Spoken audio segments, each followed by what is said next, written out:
Welcome to Native America Calling. I'm Sean Spruce. The Puyallup Tribe of Indians is the first Indigenous group to partner with the FIFA World Cup as an official host city supporter in Seattle. They are one of many Indigenous nations taking advantage of the world's largest sporting event happening in their traditional territories, promoting culture and their tribal histories to local attendees in the stands and millions more tuning in across the globe. We'll get details right after the news.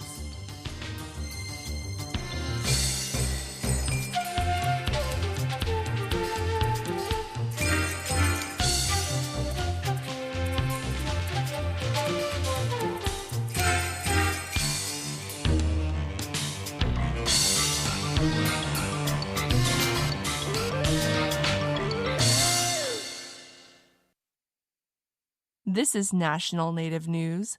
I'm Jill Freitas. Petersburg's first traditional canoe in a century recently completed its maiden voyage.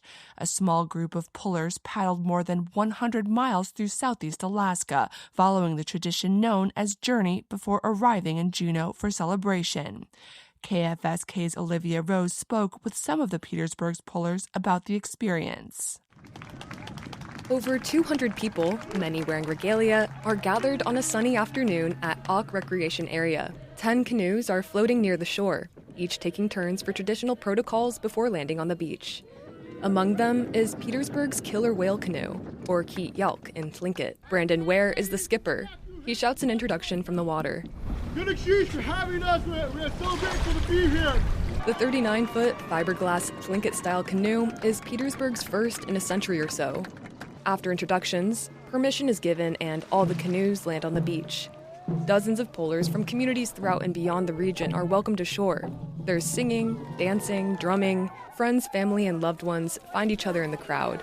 Brandon Ware, the skipper from Petersburg, says arriving feels bittersweet, man. This is the most incredible feeling in the world. Only about 9 pullers signed up to paddle Keet Yalk through Alaska's Inside Passage, including his brothers. Saguch Billy Ware describes the moment as powerful for Keet Yalk and his community.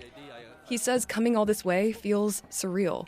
I've crabbed and I've fished in these waters all the way from Petersburg to Juneau, but being able to take the time and camp on the beach like in Sumdum underneath the glaciers, it was breathtaking, it was amazing, and it really gave you a different perspective on just how tough and durable our people were. The group did a number of traditional landings, like today's, while making stops at villages along the way. We got to do the first official landing for a canoe out of Sikakwan in over 100 years. And I was privileged enough to do the landing introduction and just ask for the permission to be on their land. And that was an incredibly important moment for me. For puller young Duane Gabe Dunham, it was the most memorable part of this journey. They were wonderful hosts, and they fed us every night. And while we were there after dinner, everybody got up and they shared songs and we all danced. People from almost a half a dozen different communities just came together, and it was a really powerful thing to be able to share with my boys. Dunham says he joined this historic paddle from Petersburg so he and his 2 young sons could learn more about Tlingit culture. There are a couple of other special moments on the 10-day journey that stick out for Dunham too. We were trying to break 6 knots speed in the canoe, and we nearly got there, but we were all paddling at about 110%. And we were working hard, and that's when I broke my second paddle. Gooch Tala Victoria Moore paddled the canoe from Petersburg with her son, the Ha Gooch, Alex, who has autism. Like most of the pullers on Keet Yalk, this was their first canoe journey to celebration. He did great. I just so appreciate everybody helping me bring him to his culture and to celebration, to my homeland here in Juneau, and making some new connections. So it's just beautiful. Ganeshish. Over 100 years, 10 days, and 100 miles later, the journey is complete for the first traditional canoe out of Petersburg. Here's Saguch Billy Ware again. And now we're out celebration. It's time to hoo-ha. Keet Yalk was shipped home to Petersburg after the ceremony, and the 4-day celebration wrapped up on June 6th. Reporting from Juneau with help from Yvonne Crumry, I'm Olivia Rose. And I'm Jill Freitas.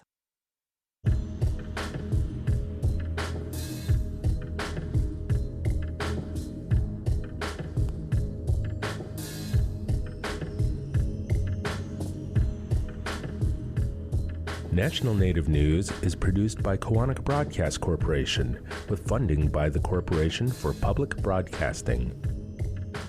Skugtash. For more than 40 years, Ramona Farms has revived ancient traditional foods, tepary beans, pinoli, polentas, and more, all from store.ramonafarms.com. Ramona Farms supports this show. Tomye. Hear that? Tribal college faculty do so much, one can't say it all here. Nothing but respect. Visit mostthoroughdescription.com. The American Indian College Fund supports this program.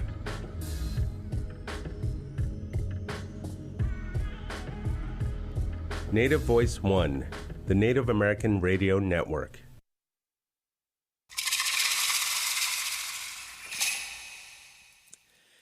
This is Native America Calling. I'm Sean Spruce. You don't have to be a sports fan to know the World Cup soccer tournament has officially started. And this year, cities in the U.S., Canada, and Mexico are hosting matches. The high-profile events are an opportunity for Indigenous people to showcase their cultures and histories for millions of fans, both at live games and watching on TV around the globe. The Puyallup tribe in Washington state is the first Indigenous entity to sign on as an official host city supporter for the World Cup. In Vancouver, British Columbia, 3 First Nations are part of the event organization. In each case, tribes are helping Indigenous representation on an international scale during the most watched sporting event in the world. We'll talk with organizers, artists, and fans today about how they're welcoming World Cup fever to North America. We'll also find out about preparation for one of the precautionary aspects of such a high-profile event, as officials work to prevent and respond to increased human trafficking. MMIP advocates, sports fans, and anyone else interested in Indigenous representation at FIFA World Cup 2026 can join today's conversation by calling us at 1-800-996-2848. That number also is 1-800-99-NATIVE. Let's now meet today's guests. Joining us from Washington State is Amy McFarland. She is the World Cup director for the Puyallup Tribe of Indians, and she is, of course, a member of the Puyallup Tribe. Amy, good morning. Welcome to Native America Calling. Hakslahale, good morning to you all. Joining us from Vancouver in British Columbia, Canada, is Jamin Zarowski. He is an artist from the Namgis First Nation. He is also Polish and Ukrainian. Jamin, good morning and welcome to you too. Gayla Kessler, good morning. Also joining us from Vancouver is Tamaya Overes. She is an artist from the Tsleil-Waututh Nation. Tamaya, welcome and good morning. Awesome to have you on NEC as well. Yeah, I squeal. Nice to be here. Thank you. Thank you, all of you again. And Amy, I'm going to begin with you. Tell us more about the Puyallup's role with the World Cup coming to Seattle in just, about a little over, just a few days, I think the first match will take place. Yeah, the first day actually is Monday, the first match. We're doing a lot of preparation for that, including this evening is our big kickoff event. So we're starting the whole World Cup celebration with an opening ceremony and a parade and a conclusion with a fireworks show. And so as we are marching towards all the other events, including a powwow that will take place next weekend and some traditional bone games, bone games starting next week. We are just filtering both the love of soccer and culture so that we use this platform to help educate the world on who we are as Puyallup people and Indigenous folks from the Pacific Northwest. Now, you've got a big audience here. You will have local fans. People will actually be attending the matches there where you are. You'll also have people all over the world who will be watching on television, other devices. What's the overall message? What is it that you really want people to understand about the Puyallup tribe? Well, our name says it all. We are the people that are welcoming and generous. We are also folks who are proud to step forward and to be the first of many things.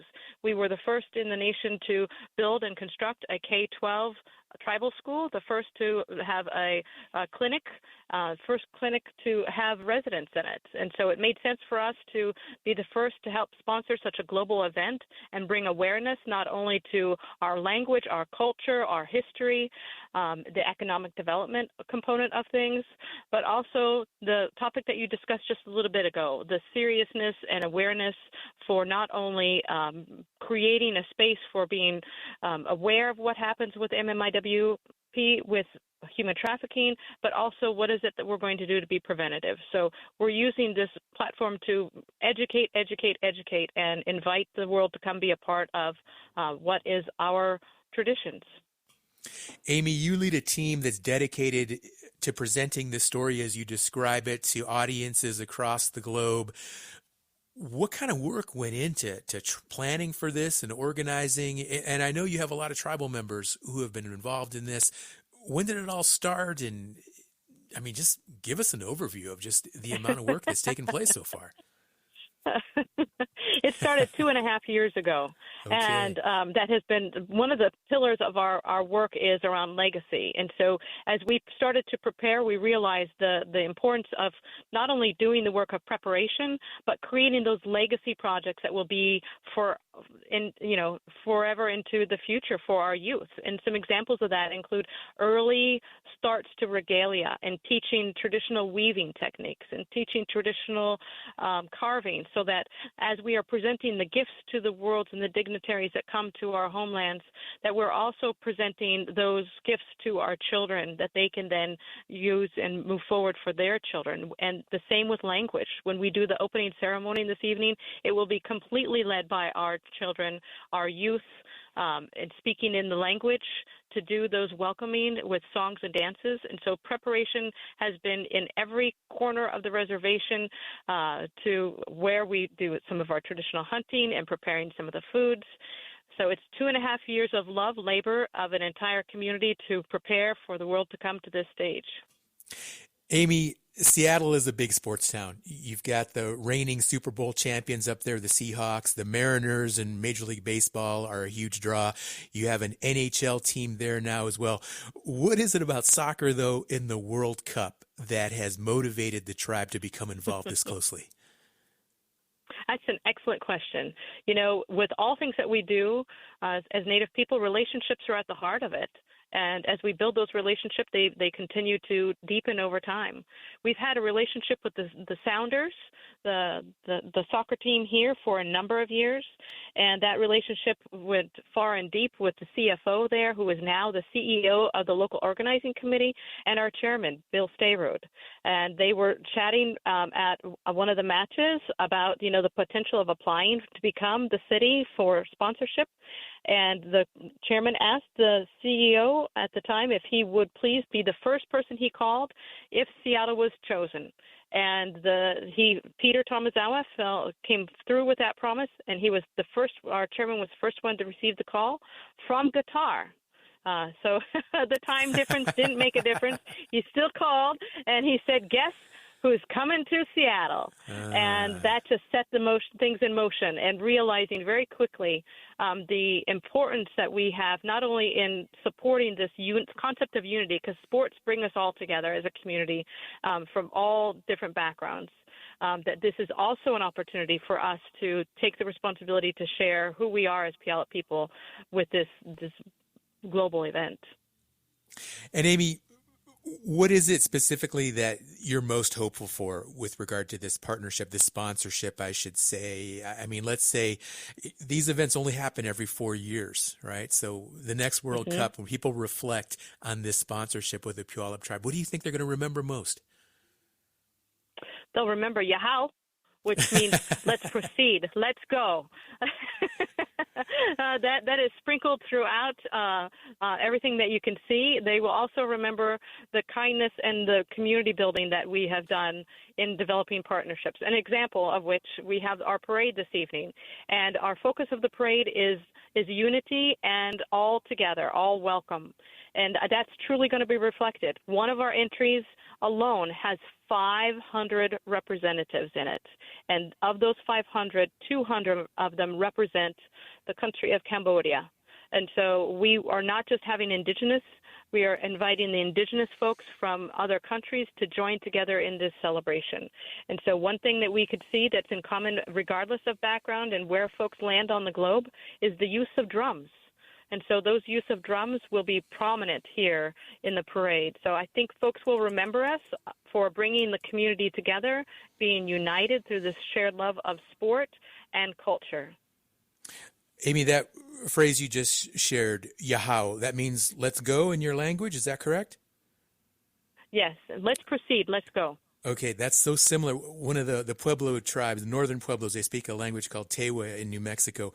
And yahoo means let's go. And that language is really, really similar. Well, I just love this, cross-cultural exchange we have here on this show, different tribes, different parts of the country. Of course, we have First Nations groups in Canada as well on the show today. But for listeners who want to learn more about this sponsorship with Puyallup World Cup events, Amy, how can they do that? Where can they go? They can go to PuyallupAllTogether.org. PuyallupAllTogether.org. All right. And you said Monday is when the events will begin to kick off. There's going to be a parade. Any other highlights, any other activities you want to share before we go to a break in about a minute? Sure, no problem. So tonight actually is the opening ceremony, and it includes the parade. Next Monday is the first viewing party. So we actually are offering 4 signatory events. Tonight is the big one with a parade and opening ceremony, and then next weekend is the World Cup Powwow, first ever of its kind.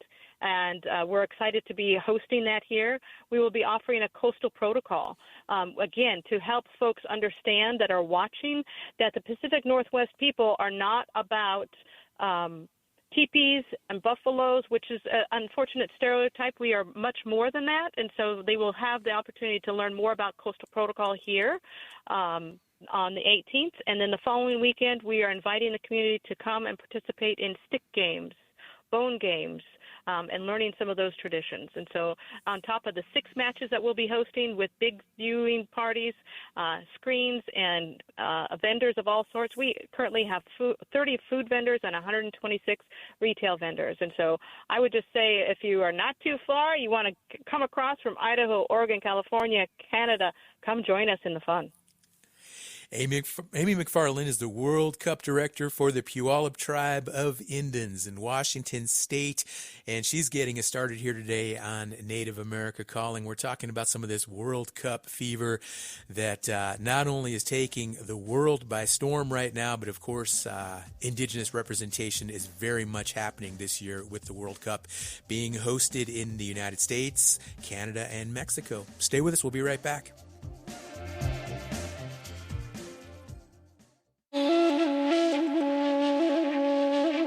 Leaders from some 20 tribes are gearing up to commemorate the 150th anniversary of the Battle of Greasy Grass.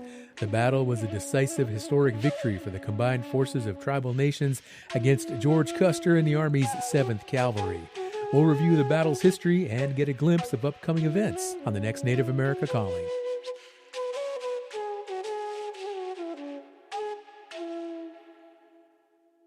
Trickster Cultural Center, an authentic first voice of Native American cultural arts, will host the 2026 All My Relations celebration, honoring diversity through Native drum and dance, artistry, resource exchanges, and vendor fair.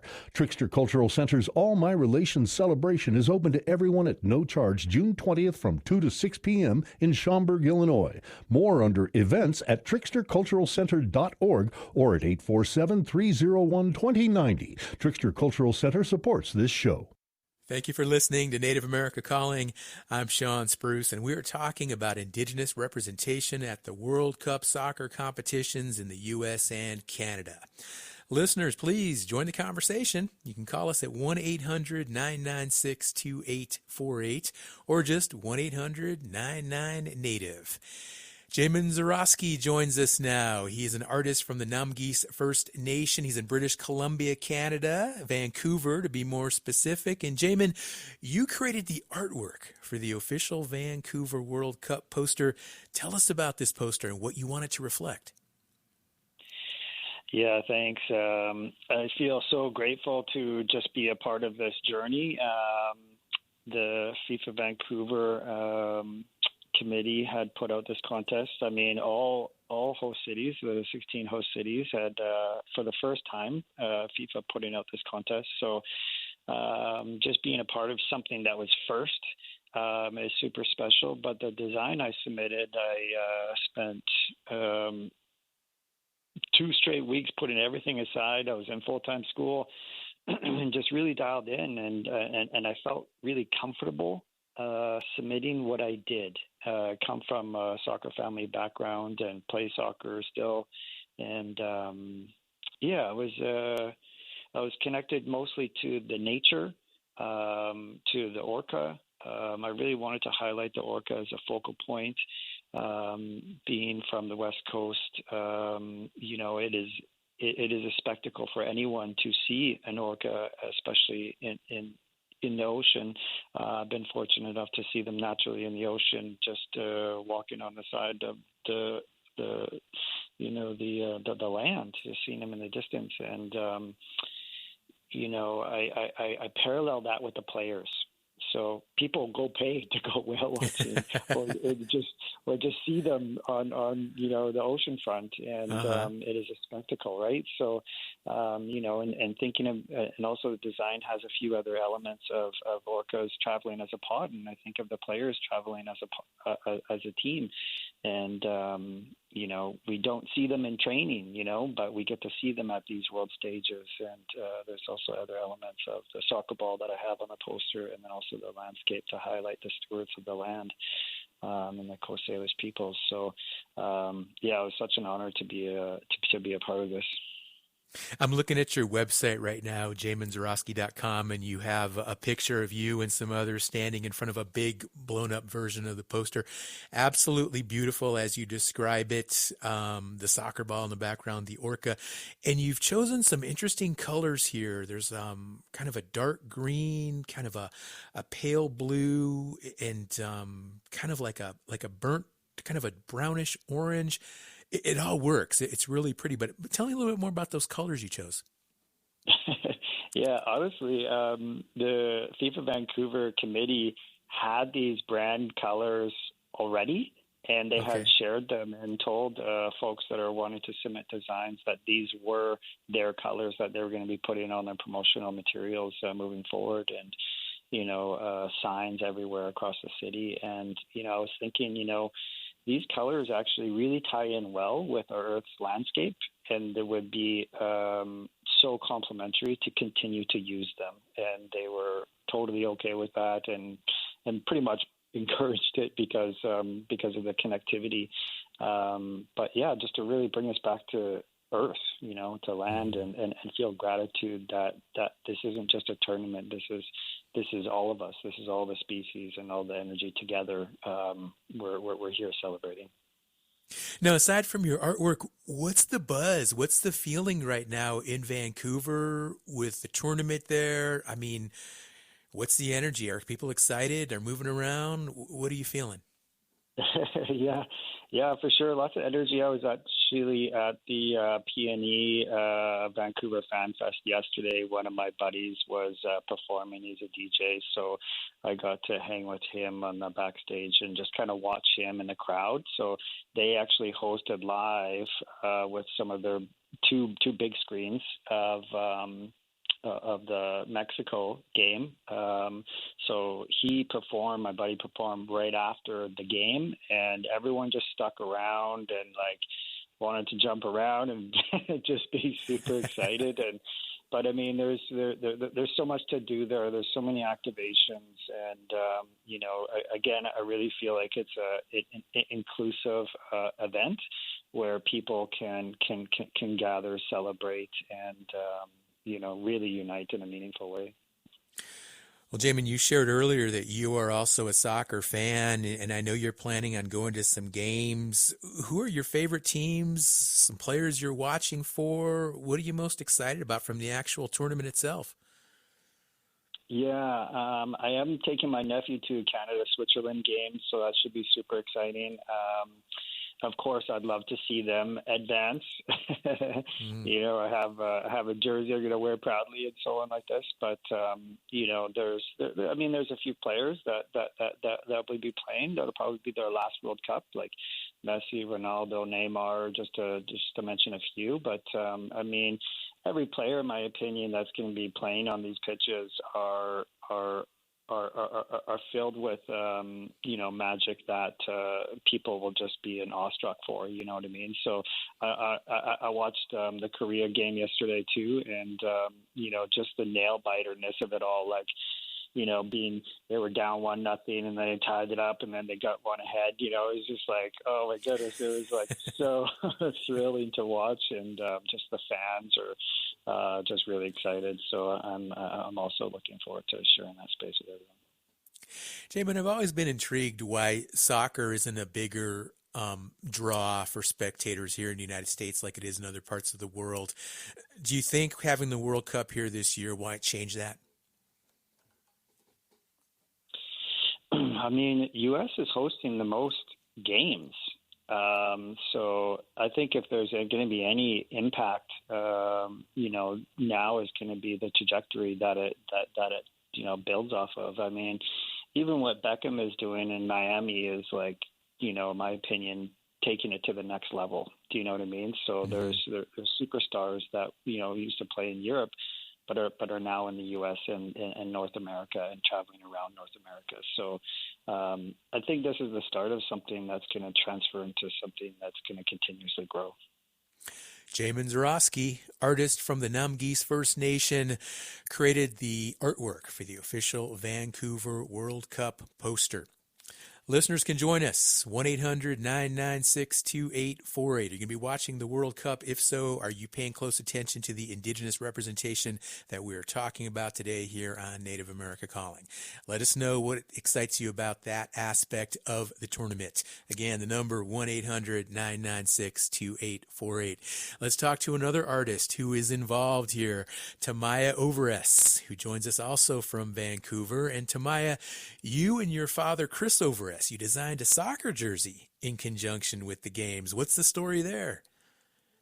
Yeah, we were super fortunate to be able to design the jersey that Tsleil-Waututh Nation will be wearing to represent our culture for the World Cup, which is so exciting. So there was an internal call within the nation for artists, and my dad and I, we worked together on a lot of public art calls. He's a traditional carver. I'm a contemporary artist between digital art, painting, murals, installations, and whatnot. And we love to kind of come together for big events like this. And when we saw the call, we just kind of sat down and we started brainstorming everything that our minds could come up with. And it all kind of started from there once we submitted to the nation, and then we got to work.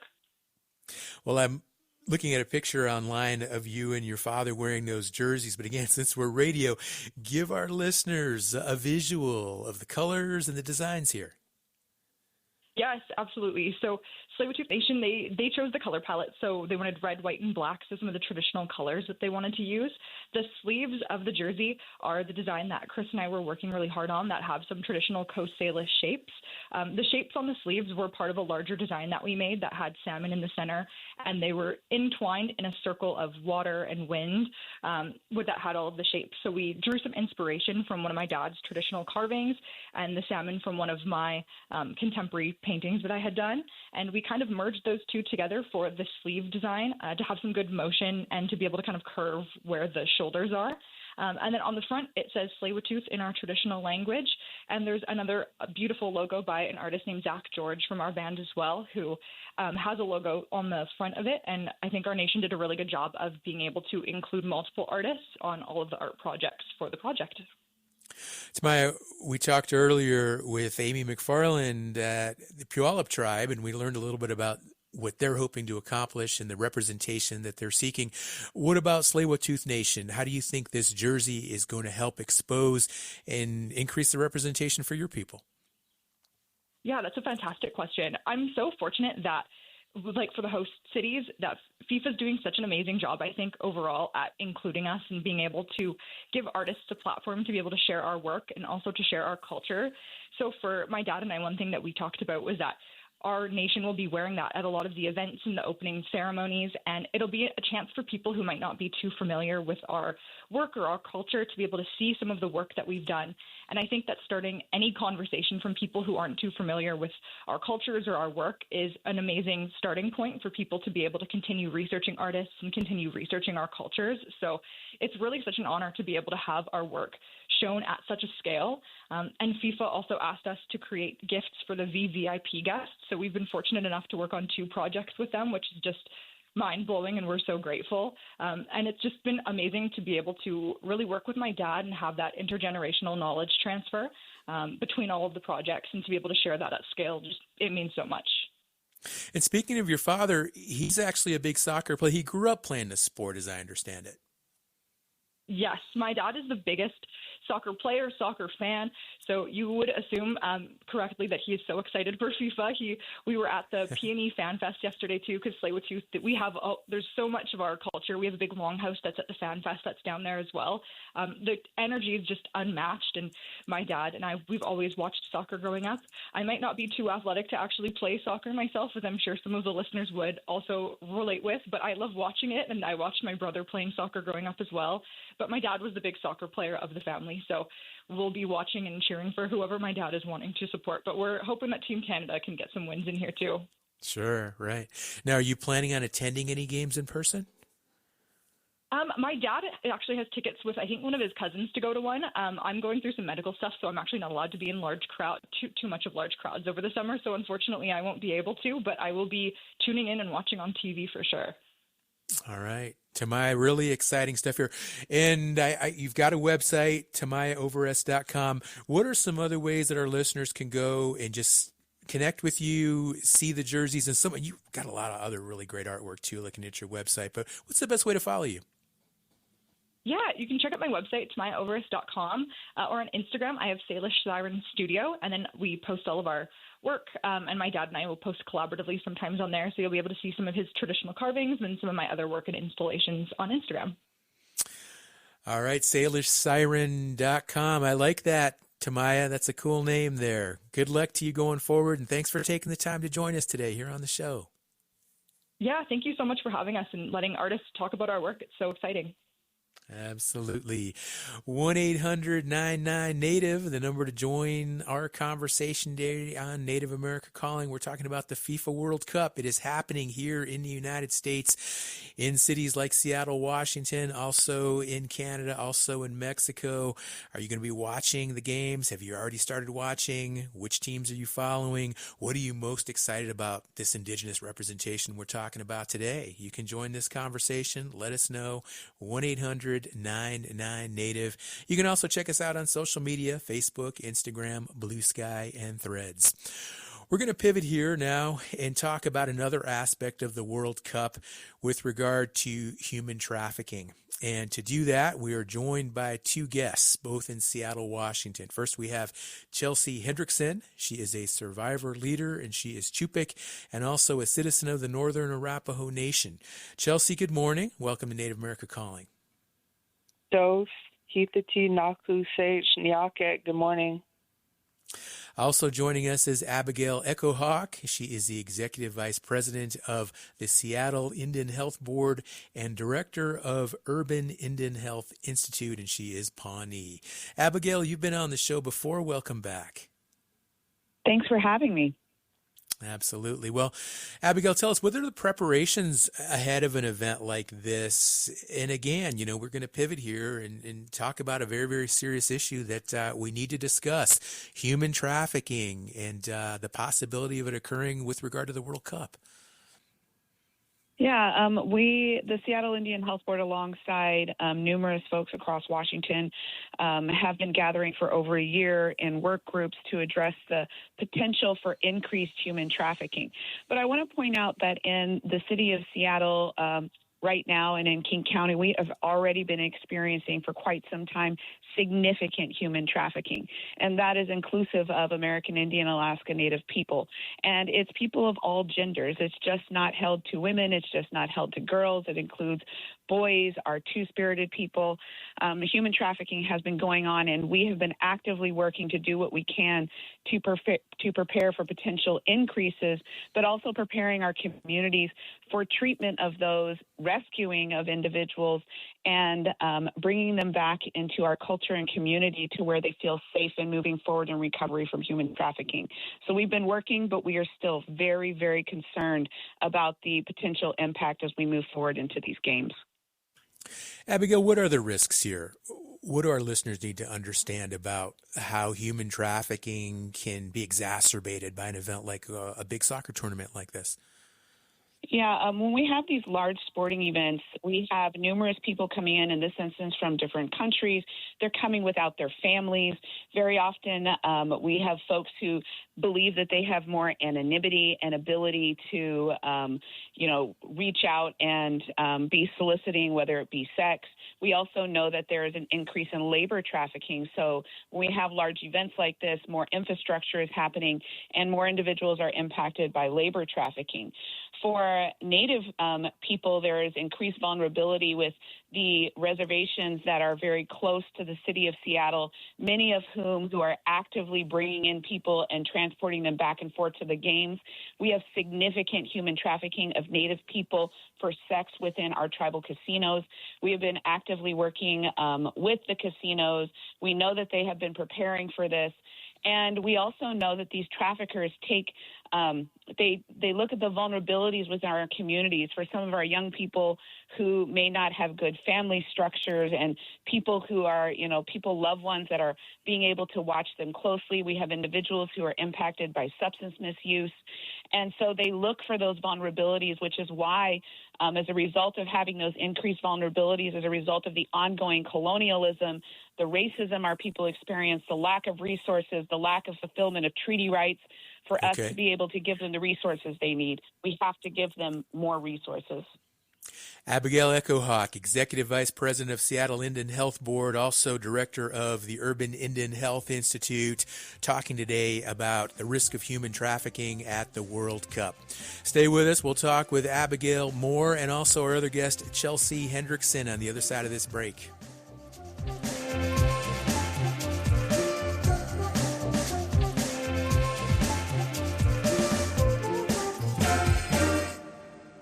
Support from Davis Keelan Law Firm, a New Mexico firm standing with Native families suffering catastrophic loss. When tragedy strikes Indian country, Davis Keelan fights to restore stability, dignity, and justice, bringing a voice to Native families and communities for 20 years. More information, daviskeelan.com. Ready to expand your reach and inspire change? Kaufman & Associates crafts culturally grounded communication strategies for Native audiences. More at kaufmaninc.com, KAUFFMANINC.com. We're glad you're listening today to Native America Calling. I'm your host, Sean Spruce. As the World Cup gets underway, law enforcement agencies and advocacy organizations are keeping an eye out for an increase in human trafficking. Indigenous people are disproportionately affected by trafficking and the illegal sex trade. We're hearing about the preparation that organizations are doing, and listeners can join this portion of our discussion if you give us a call right away. That number is 1-800-996-2848. That's also 1-800-99-NATIVE. Let's get some calls going. I want to hear from some of you out there who are listening to the show and hear your feedback, hear your perspectives. We have Abigail Echohawk on the line, Executive Vice President of the Seattle Indian Health Board. And Abigail, you gave us a really good rundown and an overview of the risks of human trafficking and just some of the statistics with regard to how Indigenous people are impacted. But here, again, going into this huge soccer tournament, this global event, do you have any previous events or other types of experiences that you can draw from to go into the planning for this type of an event, this type of scale? Yeah, we have in the city of Seattle large sporting events, particularly with our teams such as the Seahawks and the Mariners, which do draw large events. And while we do see some spikes in particularly advertising and for sex. This is just a continuous problem we've been dealing with. The Seattle Indian Health Board, we provide resources and services.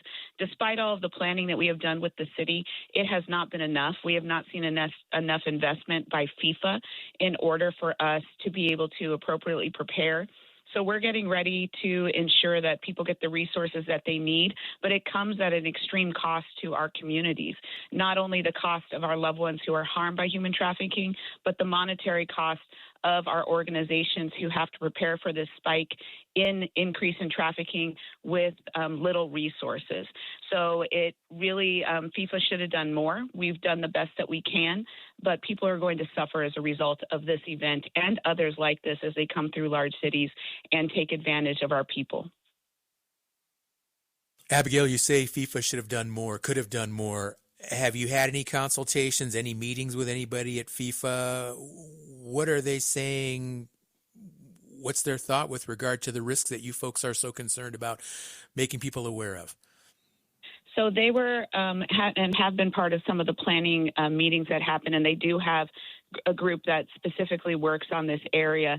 However, like when it comes to sexual exploitation, rape, sexual assault, there simply isn't enough attention paid. There's not enough resources invested. It is very often seen as an afterthought and sometimes as a checkbox just to say we did it.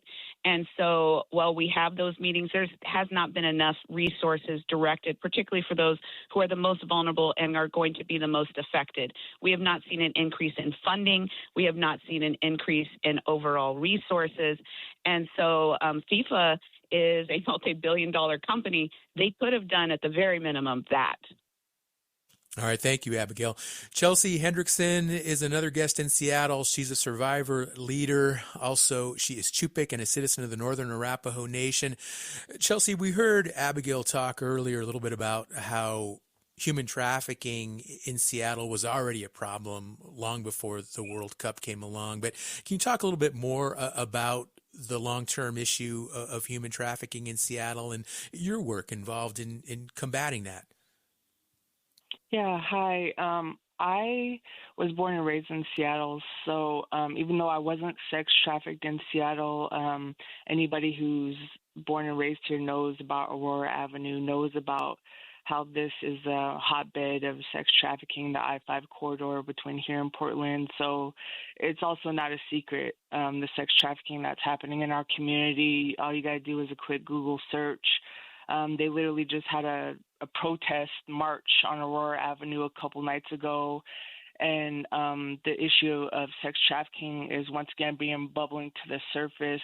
But from my experience with sex trafficking, with leadership, not Native leadership, but like the city of Seattle and communities, people don't want to talk about it, right? There's lots of stigma and shame surrounding sex trafficking.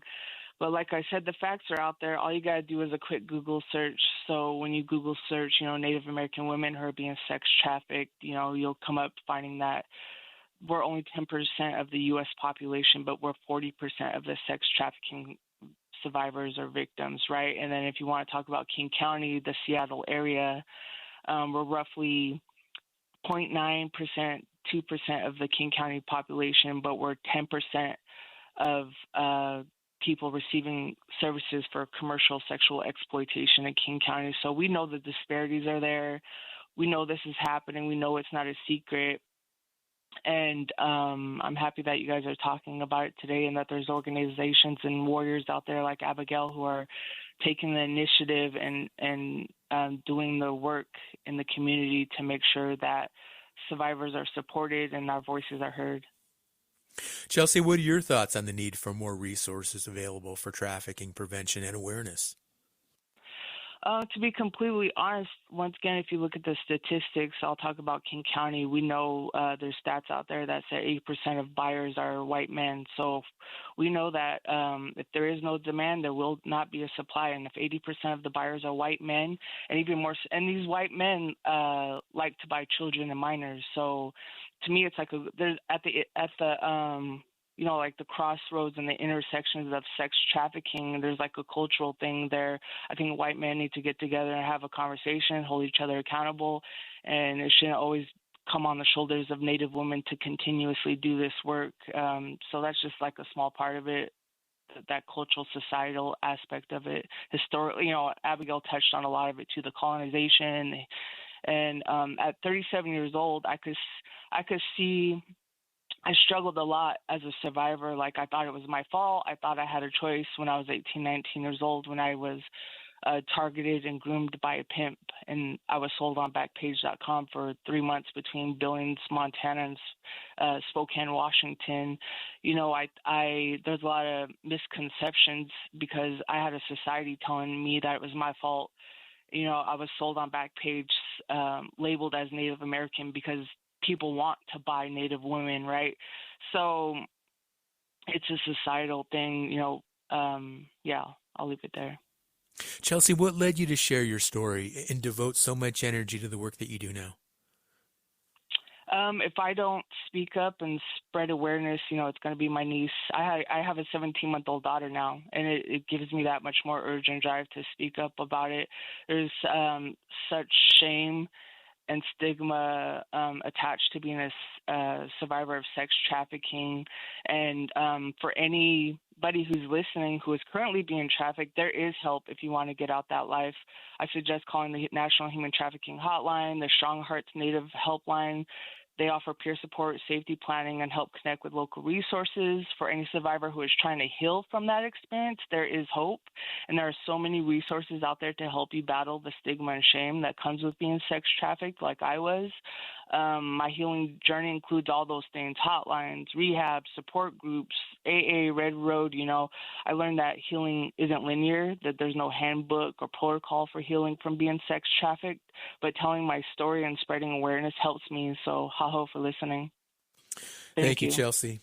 Thank you very much, Chelsea. Really appreciate you coming on the show. Let's go to the phones now. We have a listener who is in Albuquerque, New Mexico, tuning in on radio station KUNM. This is Devin on the line. Hello, Devin. You're on the air. Hi, how are you today? Doing great. Thanks for calling in. What's your comment? So I have a comment question. I live in Albuquerque, like you said, and we have a big issue here with massage parlors. So people go in and, it's supposed to be a massage parlor, but that's not what's going on. Usually I see the enforcement around it only when there are other things that they can enforce, like, money laundering or drugs or things like that. And like you said before, white men and just men in general are people who are using these services, and you don't see a lot of enforcement action against them. They usually round up the women who are working in those places.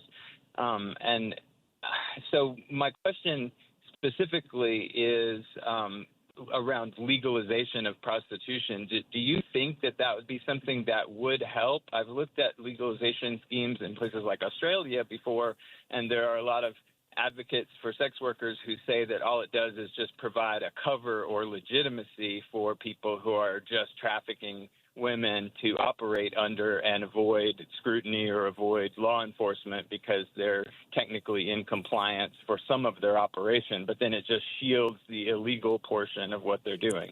So What do you think about legalization of prostitution? All right, I'm going to direct that question to Abigail Echohawk. Abigail, help us out here. What's your thought? I am very much against the legalization of prostitution. It does exactly what the caller just said. It actually increases the ability for people to utilize the sex trade as a way to hide additional illegal activities. It also creates the opportunity for continuous grooming, such as what Chelsea spoke to.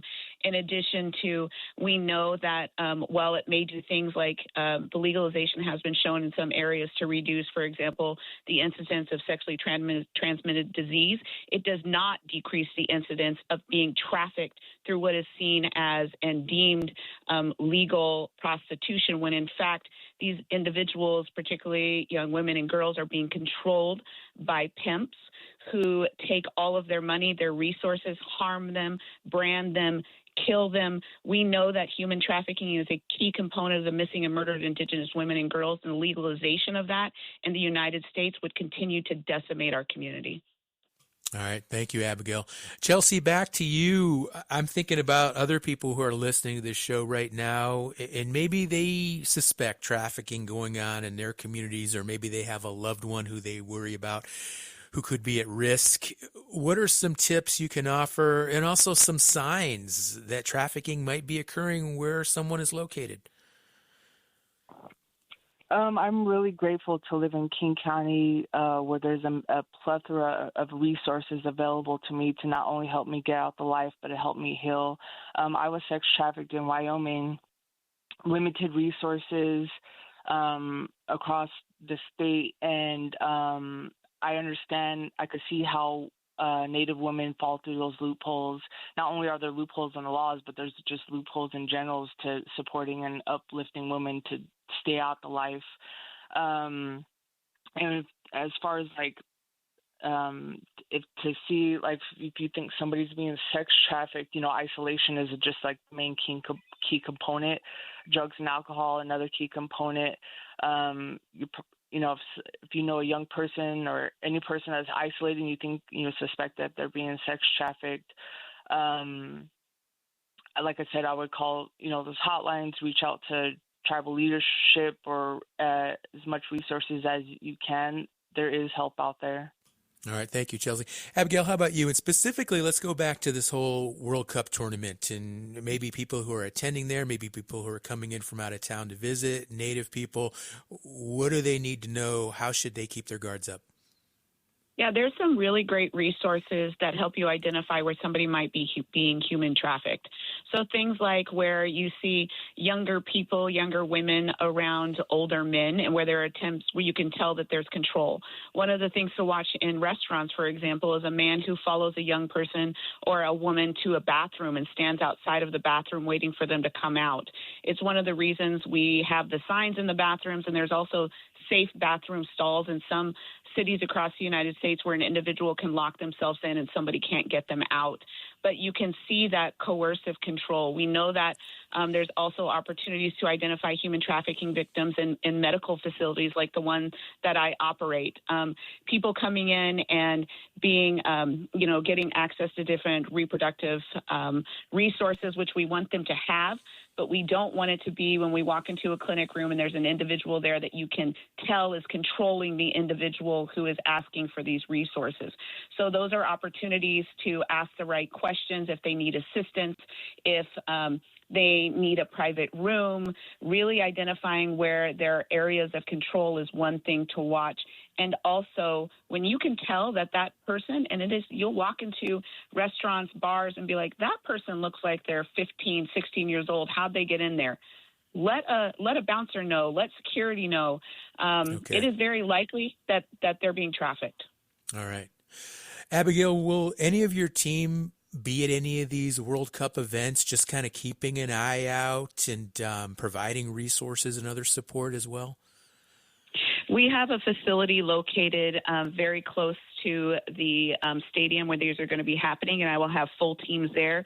We also have resources for anybody who comes into any of our facilities, and we are ensuring that we are putting information out there that we are a safe space, that we will love everybody who walks in our doors, and even if they just come in and get condoms or resources and walk back out to their trafficker, we will love them no matter what. And that's what we need to do as a community to take away the stigma, is to love our people, be who we say we are, and ensure that every one of them get the safety resources that they need. And with that, we are just about out of time. So I'm going to go ahead and wrap up our conversation today. But before I do that, I want to thank all of our guests who joined us.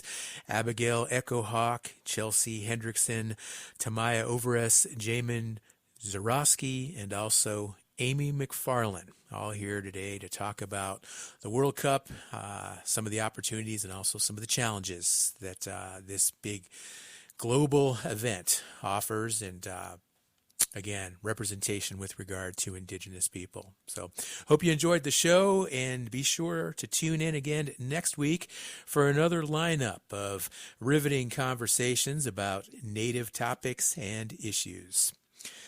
Our executive producer is Art Hughes. Our producers are Andy Murphy, Sol Traverso, and Joe Thompson. Marino Spencer is the engineer. Sho McPolin is the digital producer. Nola Daves Moses is the distribution director. Bob Peterson is the network manager for Native Voice One. Clifton Chadwick is our national underwriting sales director. Charles Sather is our chief operations officer. The president and CEO of Quantic Broadcast Corporation is Jacqueline Slee. Have a safe weekend. I'm Sean Spruce.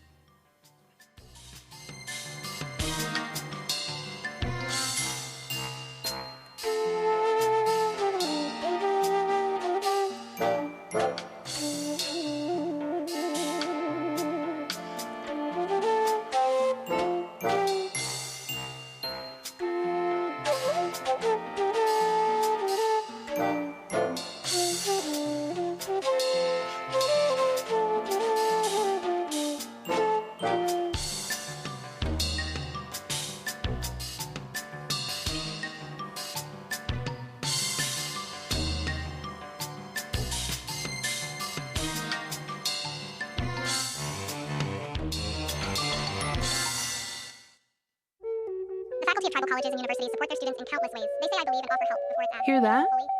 That's everything tribal college faculty do for their students on Fast Forward. Because if one tried to say it in real time, they'd be here all day. They teach, guide, comfort, and connect. And for that, the community is grateful. Learn more at mostthoroughdjobdescription.com. The American Indian College Fund supports this program. They give extensions, cheer progress, share laughter, create calm, and allow reflection. They inspire hope, share wisdom, guide gently, validate healing. Who protects Indian country? Amerind does. As the only 100% tribally owned insurance carrier, Amerind helps strengthen tribal communities by providing reliable insurance coverage and keeping dollars in Indian country. From property and liability to commercial auto and tribal workers' compensation, Amerind is here to protect what matters. Celebrating 40 years of serving Indian country. Learn more at amerind.com. That's AMERIND.com.